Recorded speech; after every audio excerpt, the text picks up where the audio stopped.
पहला प्रश्न है, एक पोल का एमसीबी, आप सब जानते हैं हमारी जो एमसीबी है मिनिएचर सर्किट ब्रेकर, इसकी धारा क्षमता बहुत कम होती है। स्टैंडर्ड लेकर चलते हैं 0.5 से 60 तक। पहले यह 2 से लेकर के 63 तक होता था। अब सिंगल पोल जब है तो हम कहां यूज करेंगे? छोटे रेसिडेंस में, अपने घरों में यूज करेंगे। फैक्ट्री वगैरह में, शोरूम वगैरह में सिंगल पोल से काम नहीं चलेगा।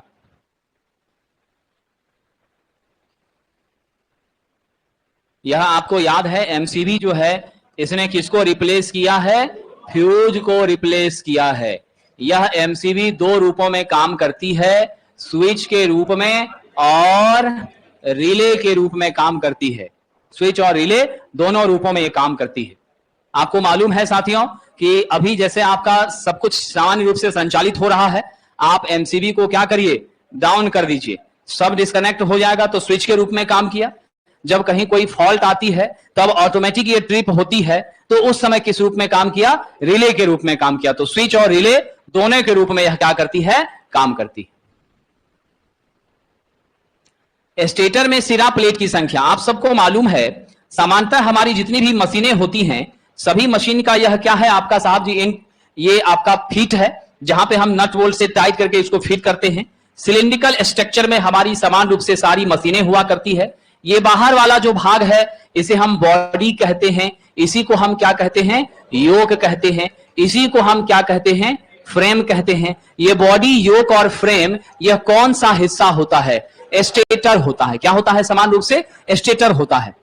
और इस स्टेटर में इधर से भी आप एक प्लेट लगाते हैं, इधर से भी प्लेट लगाते हैं, और इसी प्लेट में होल होता है जहां बियरिंग होती है, और उसी बियरिंग से आपकी शाफ्ट क्या होती है साहब? होल्ड रहती है, इस पर टिकी हुई रहती है। तो कम से कम कितने प्लेट होते हैं? 2 ही होते हैं। तो हमारा उत्तर क्या हो जाएगा?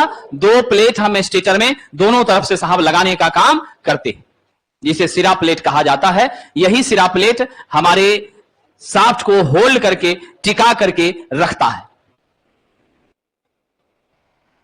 आर्मेचर में वाइंडिंग डैश जुड़ी होती है। साहब जी, आर्मेचर में वाइंडिंग जो होती है, अगर आपका शंट मोटर है, यहां मेंशन तो नहीं किया कौन सा मोटर है, शंट मोटर है तो कैसे जुड़ी होगी? शंट में। अगर आपकी श्रेणी मोटर होगी तो कैसे होगी? श्रेणी में आपकी जुड़ी होंगी, है कि नहीं है? और तो और साहब जी, अगर आपका कंपाउंड होगा तब भी क्या होगा? दोनों में होगा। तो नॉर्मली हम क्या कह सकते हैं? यह श्रेणी या समानांतर दोनों में जुड़ी हो सकती हैं। यह डिपेंड करता है प्रकार, टाइप, व्यवस्था कैसी है।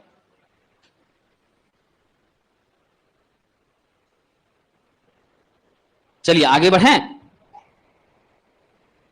डीसी मोटर में ब्रश में जब ज्यादा तनाव हो उसका क्या कारण हो सकता है?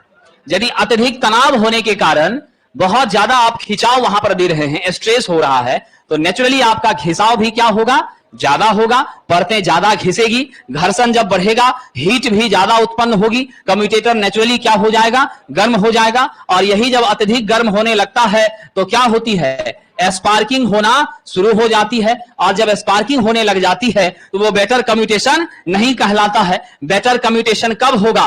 बढ़िया कम्यूटेशन कब होगा? जब आपका क्या होना चाहिए? स्पार्क लेस होना चाहिए। कैसा होना चाहिए?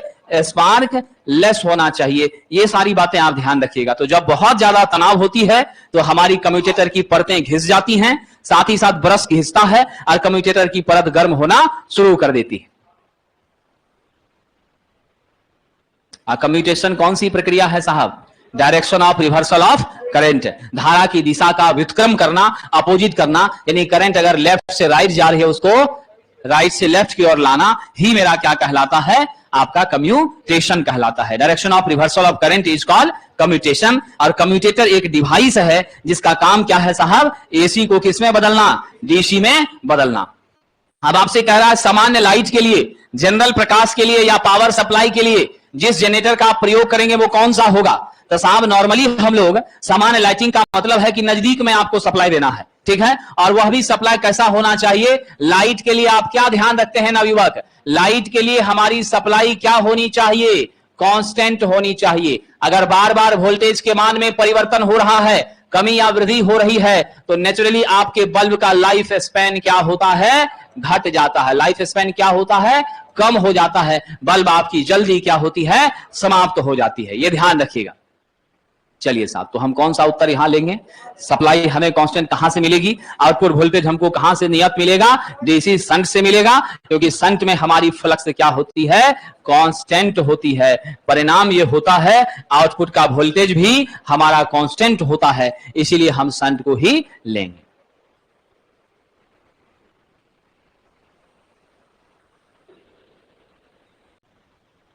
कम्यूटेटर पर की जाने वाली वाइंडिंग डैश होती है।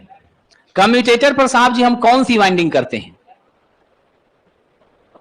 आर्मेचर पर वाइंडिंग करते हैं। कम्यूटेटर से हम जोड़ते जरूर हैं, लेकिन कम्यूटेटर पे वाइंडिंग नहीं करते हैं। कम्यूटेटर हार्ड ड्रॉन कॉपर का क्या होता है?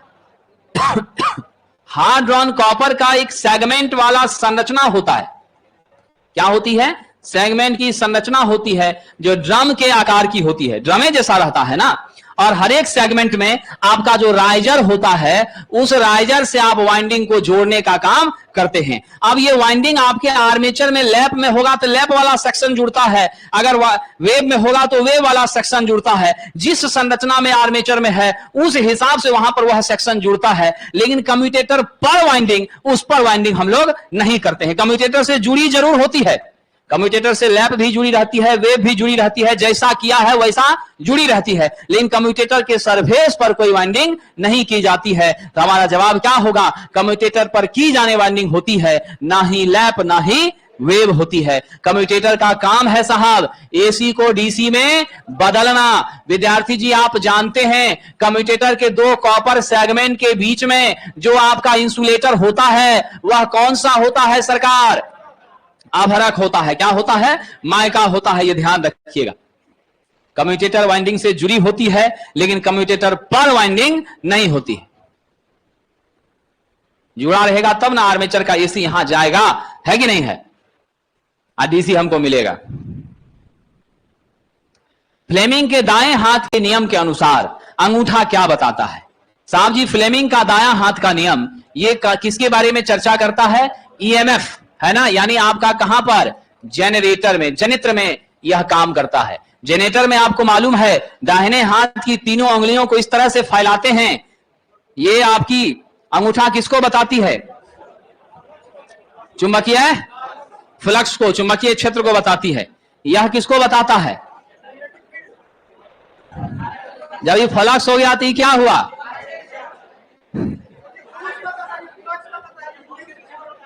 इंड्यूस ईएमएफ को बताती है।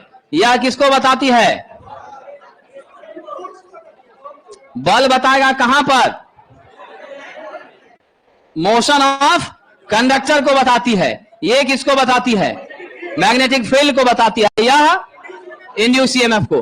तब ना घूमते हुए चुंबकीय क्षेत्र में या स्थिर चुंबकीय क्षेत्र में हमने क्या किया? कंडक्टर को रोटेट कराया, 90 पर शिफ्टेड है, तब ना 90 से ईएमएफ इंड्यूस हुआ। तो यहां पर कह रहा है फ्लेमिंग के दाएं हाथ का नियम। ध्यान दीजिएगा विद्यार्थी जी। तो फ्लेमिंग का जो दाएं हाथ का नियम है, इसमें हम लोग क्या करेंगे? फ्लेमिंग के दाएं हाथ के नियम में अंगूठा मोशन ऑफ कंडक्टर को बताता है। ध्यान रखिएगा, ये क्या है? मोशन ऑफ कंडक्टर, चालक के गति की दिशा। क्या हो गई? चालक के गति की दिशा। यह आपकी क्या हो गई? यह साहब चुंबकीय क्षेत्र। और इधर आपका जो है यह किसको बताता है? यह बताएगा साहब जी आपका ईएमएफ। यानी आप ऐसे समझिएगा चालक की दिशा को अंगूठा बताता है, चुंबकीय क्षेत्र की दिशा को तर्जनी बताता है, ईएमएफ की दिशा को मध्यमा बताता है।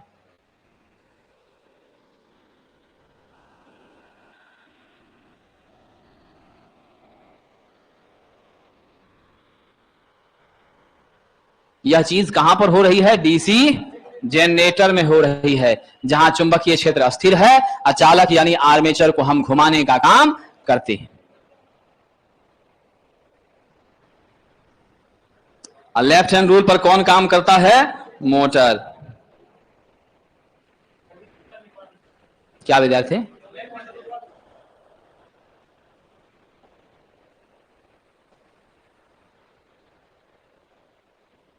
लेफ्ट हैंड रूल में ये ईएमएफ जो है यह क्या हो जाती है, करंट कैरिंग कंडक्टर, धारावाही चालक की दिशा हो जाती है। ये आपका चुंबकीय क्षेत्र रहता ही है और यहां बल की उत्पत्ति होती है। अंगूठा किसको बताता है, चुंबकीय बल की दिशा को, जिससे हमको फोर्स मिलता है। करंट कैरिंग कंडक्टर को जब चुंबकीय क्षेत्र में डालते हैं तभी ना बल मिलता है जी। मोटर की रेटिंग कैसे लेते हैं, एचपी में। इसका पूरा नाम क्या है, हॉर्स पावर। 1 एचपी बराबर 746 वाट होता है। 1 मीट्रिक एचपी बराबर कितना होता है, 735.5 वाट होता है।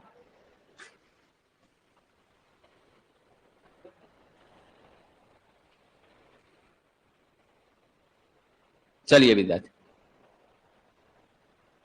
कोर टाइप ट्रांसफार्मर की तुलना में सेल टाइप ट्रांसफार्मर में लीकेज फ्लक्स। देखिए विद्यार्थी जी, कोर टाइप ट्रांसफार्मर में हमारा एक ही रास्ता है चुंबकीय फ्लक्स के प्रवाहित होने का, और चारों तरफ से मेरी कोर वाइंडिंग से क्या होती हैं, घिर जाती हैं। स्वाभाविक सी बात है। अब यहां पर हल्का फल्का लीकेज हो जाता है, 2 से 3% आपकी लीकेज यहां पर फ्लक्स की होती है। लेकिन अगर हम जाते हैं सेल टाइप की तरफ, तो सेल में हमने देखा कि 2 चुंबकीय रास्ते यहां पर प्राप्त होते हैं। एक आपका मेन चुंबकीय फ्लक्स के लिए फाई है, यही φ/2 हो गया, इधर भी φ/2 हो गया। बीच वाले लिम्ब पे हमने वाइंडिंग लगाया है।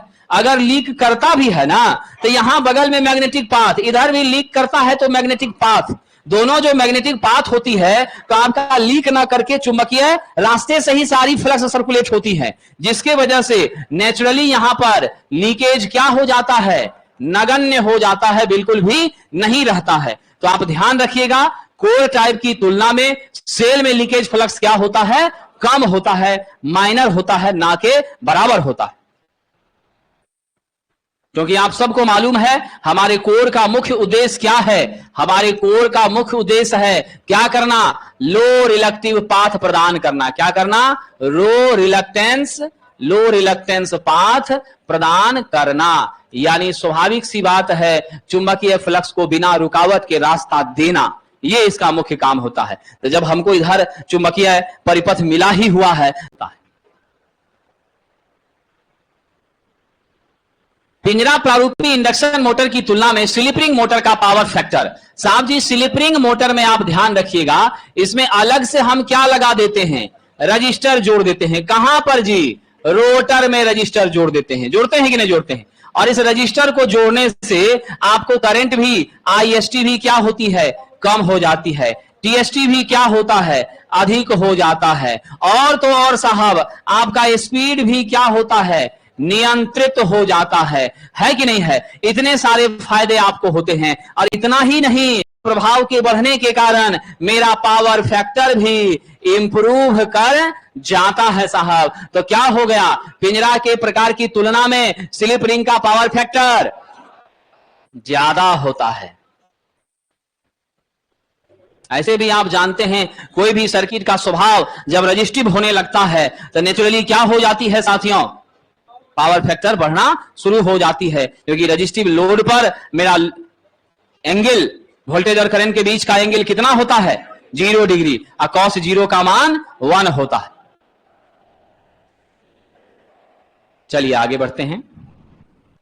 जब इंडक्शन मोटर का रोटर सामान्य गति प्राप्त कर लेता है तो उसमें उत्पन्न आवृत्ति, साहब जी, यदि आपका NR बराबर 0 होता है, उस परिस्थिति में आप जानते हैं अस्थिर है। क्या है साहब, मोटर अस्थिर है। मोटर जब अस्थिर होती है तो स्लिप का मान बताइए कितना हो जाएगा, NS माइनस NR बटे NS, यानी NS बाय NS यानी कि 1 हो जाता है। इस सिचुएशन पर FR बराबर SF, यानी 1 इंटू F बराबर F।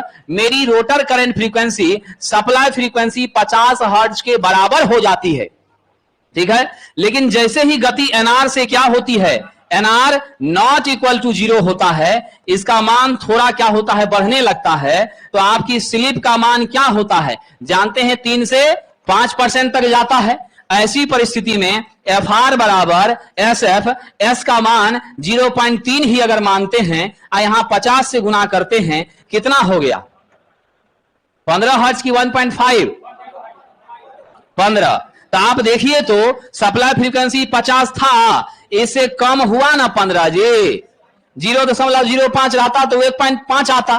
तो यानी जैसे जैसे एनआर बढ़ता है मेरे रोटर करंट फ्रीक्वेंसी का मान घटता है। एनआर 0 रहती है, rotor current frequency supply frequency के बराबर हो जाती है। तो क्या जवाब दीजिएगा? रोटर में उत्पन्न आवृत्ति कम हो जाती है। एफआर का मान एनआर के मान की प्राप्ति होने पर हमेशा सप्लाई फ्रीक्वेंसी से कम ही होती है। अगर मोटर अस्थिर रहे तो बराबर हो जाती है।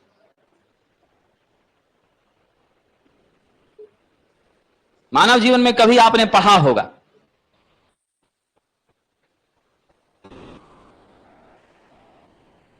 चलिए आगे बढ़ते हैं।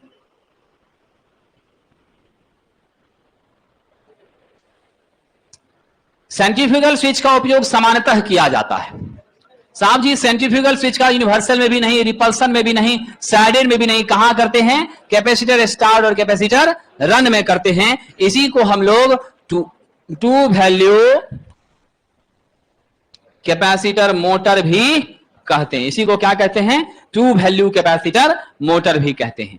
इसमें रन कैपेसिटर के साथ नहीं लगाते, स्टार्ट कैपेसिटर के साथ सेंट्रीफ्यूगल स्विच लगाते हैं ताकि स्टार्ट होने के बाद वो ओपन हो जाए और फिर रनिंग के साथ हमारा कंटिन्यूअस हमेशा काम करता रहे। रिलक्टेंस मोटर में बलाघूर्ण किसकी मदद से? साहब जी रिलक्टेंस मोटर जो हमारा है इसका भी रोटर लगभग किसके जैसा होता है? जानते हैं, स्क्वायरल केज रोटर की तरह ही इसका भी रोटर होता है।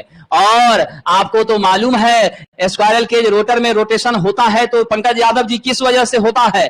चुंबकीय क्षेत्र की वजह से होता है। किसकी वजह से होता है? मैग्नेटिक फील्ड के कारण होता है। इसीलिए साहब जी रिलक्टेंस में भी किसके कारण? मैग्नेटिक फील्ड के कारण ही होता है। हिस्टेरेसिस में ना, हिस्टेरेसिस के कारण। रिलक्टेंस मोटर आपको मालूम है कौन सी मोटर है? सिंगल फेज सिंक्रोनस मोटर है। यह भी किस गति पर संचालित होता है विद्यार्थी? किस गति पर संचालित होता है? NS बराबर 120 F/P पर। कोई एक्साइटेशन देते हैं क्या इसको? कैसा मशीन कह सकते हैं? सिंगल एक्साइटेड कह सकते हैं। इसके रोटर को ड्रीम 11 DC देते हैं जी, देते हैं ना? इसके रोटर को DC नहीं दिया जाता है। चलिए सर, LP CBT 1 पर ज्यादा ध्यान अभी दे दिया, इसीलिए परीक्षा देता आ गया ना, इस कारण से पटना आया था, मेनली उसी के लिए पटना आया था। हाँ, रेफ्रिजरेटर में यूनिवर्सल मोटर का क्यों इस्तेमाल करते हैं? आप जानते हैं यूनिवर्सल मोटर AC DC दोनों पर संचालित होती है और इसका हाई स्टार्टिंग टॉर्क होता है। क्या होता है? हाई स्टार्टिंग टॉर्क होता है। तो मेन पर्पस हमारा क्या है साहब? हाई स्टार्टिंग टॉर्क होना। तो हाई स्टार्टिंग टॉर्क होने के कारण ही हम यूनिवर्सल को रेफ्रिजरेटर में भी क्या करते हैं? उपयोग में लेते हैं। आइए साहब, बेयरिंग खराब होने की वजह से मोटर किस गति से चलती है? अब कटकट करेगा, फंसेगा तो स्वाभाविक सी बात है गति क्या हो जाएगी? धीमी हो जाएगी, स्लो हो जाएगी साहब। नॉर्मल पर तो कभी भी चल ही नहीं सकती।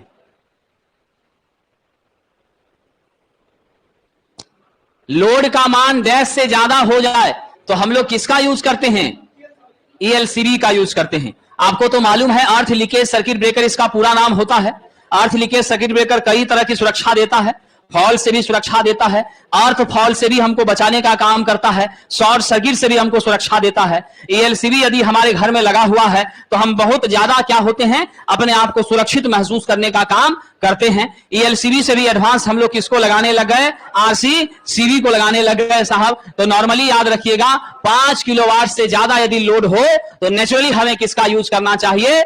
ELCB का करना चाहिए। पहले 3 के ऊपर कर लेते थे लेकिन अब हम लोग 5 के ऊपर कर रहे हैं।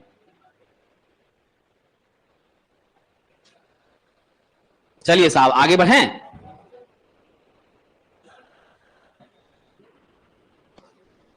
जब टरबाइन पर वाष्प छोड़ी जाती है तो ध्यान दीजिएगा, आपका यह टरबाइन है,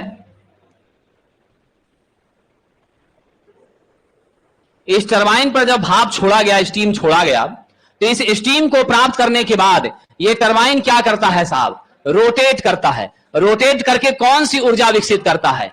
यांत्रिक ऊर्जा। और यह यांत्रिक ऊर्जा किसे प्रदान करता है जानते हैं आप? हमारे जेनरेटर के शाफ्ट को। किसको देता है? जेनरेटर के शाफ्ट को देता है। और फिर मेरा जेनरेटर मैकेनिकल एनर्जी को रिसीव करके और हमें क्या उत्पन्न करके देता है? Electrical energy. तो यानी स्टीम का दबाव, स्टीम का प्रेशर जब टरबाइन पे पड़ता है तो टरबाइन से कौन सी ऊर्जा प्राप्त होती है? यांत्रिक ऊर्जा प्राप्त होती है। और उस यांत्रिक ऊर्जा को हम किसे देते हैं? जेनरेटर के शाफ्ट को देते हैं, अल्टरनेटर के शाफ्ट को देते हैं। और फिर अल्टरनेटर उस मैकेनिकल एनर्जी को किस में बदलता है? इलेक्ट्रिकल में बदलता है। तो राइट आंसर विद्यार्थी क्या दीजिएगा? कौन सी ऊर्जा पैदा करती है टरबाइन? यांत्रिक ऊर्जा। टरबाइन यांत्रिक ऊर्जा पैदा करती है और जनरेटर विद्युत ऊर्जा का उत्पादन करने का काम करता है।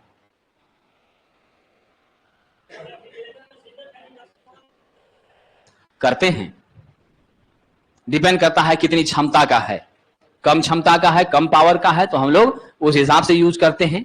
दावत में आप जाते हैं 10 रसगुल्ला खा लेते हैं, अभी आप 2 भी देंगे तो आप कहिएगा नहीं छोड़ दीजिएगा, आ जाएगा, शुगर पेशेंट हो है कि नहीं? तो समय समय की बात है, ठीक है कि नहीं? चलिए साहब, फ्यूज संरक्षण का प्रयोग, यानी जो फ्यूज का इस्तेमाल करते हैं सुरक्षा के लिए, कितने रेंज तक की करंट के लिए कर सकते हैं?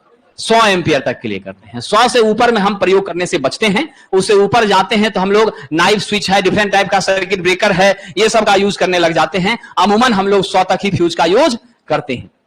और याद रखिएगा, ये फ्यूज का मतलब क्या है साहब? आपका रीवायरेबल फ्यूज। समझ गए ना? रीवायरेबल फ्यूज, जिसमें तार आपका किस चीज का बना होता है? लेड और टीन का। किसका बना होता है? लेड और टीन का बना होता। ये पीबी और एसएन का बना होता है।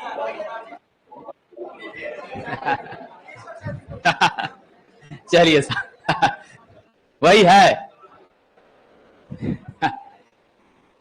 रेलवे संकर्षण में हम लोग किस परिपथ वियोजक का इस्तेमाल करते हैं? आप जानते हैं रेलवे संकर्षण 25 केवी पर किया जाता है साथियों। तो 25 केवी के लिए कौन सा सर्किट ब्रेकर? एयर की वैक्यूम। बढ़िया से सोचिएगा, एयर की वैक्यूम।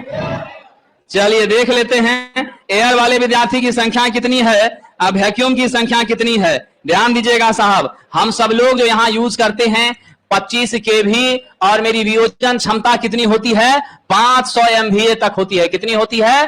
500 मेगा वोल्ट एम्पियर तक की वियोजन क्षमता होती है। ये ध्यान रखिएगा।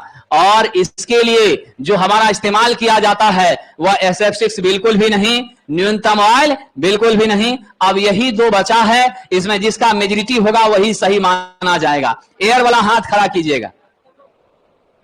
चलिए, वैक्यूम वाला खड़ा कीजिएगा। एयर वाले के साथ जाएंगे क्योंकि संख्या उसकी ज्यादा है। ठीक है, लोकतंत्र है, जिसकी जितनी भागीदारी। चलिए साहब, कॉन्टैक्ट किसका बनाते हैं? चांदी का रखते हैं। जितना भी कॉन्टैक्ट है सब जगह किसका रहता है? चांदी का लेप लगा हुआ रहता है साहब। किरचॉफ का नियम किसके साथ लागू नहीं होता है? आप जानते हैं किरचॉफ के 2 नियम हैं, एक है केसीएल और दूसरा है केवीएल। केसीएल करंट के लिए है, अलजेब्रिक सम ऑफ करंट क्या होता है? 0। और ये किसके लिए है? ये वोल्टेज के लिए है, अलजेब्रिक सम वोल्टेज क्या होता है? 0 होता है साहब। ये दोनों नियम याद रखिएगा, हमारे साहब लंप्ड पैरामीटर में लागू होते हैं, पेसिव में भी लागू होते हैं, नॉन लीनियर रेजिस्टेंस पर भी लागू होते हैं, लेकिन साहब डिस्ट्रीब्यूटेड पैरामीटर पर लागू, डिस्ट्रीब्यूटेड पर नहीं होते हैं। ये डिस्ट्रीब्यूटेड नेटवर्क का एग्जांपल बताइए साहब। इसका एग्जांपल है आपका ट्रांसमिशन लाइन। विद्यार्थियों, डिस्ट्रीब्यूटेड से यही तात्पर्य है, डिस्ट्रीब्यूटेड से यही तात्पर्य है कि यहां पर हम लोग रजिस्टर, इंडक्टर, कैपेसिटर को क्या नहीं कर सकते? यहां आर, एल और सी को फिजिकली आइसोलेट नहीं कर सकते। क्या नहीं कर सकते? फिजिकली आइसोलेट नहीं कर सकते। ये ध्यान रखिएगा साहब। इसीलिए ट्रांसमिशन लाइन में भी आप आरएलसी को खोल करके निकाल नहीं सकते हैं। लंप नेटवर्क जहां निकाल सकते हैं, आपके घर का ये सब जो बोर्ड है, डिस्ट्रीब्यूशन बोर्ड है, स्विच बोर्ड है, सब खोल खाल के फिर से लगा देते हैं, तो इसीलिए इसमें लागू होगा। राइट आंसर है आपका ए नंबर में लागू नहीं होता है।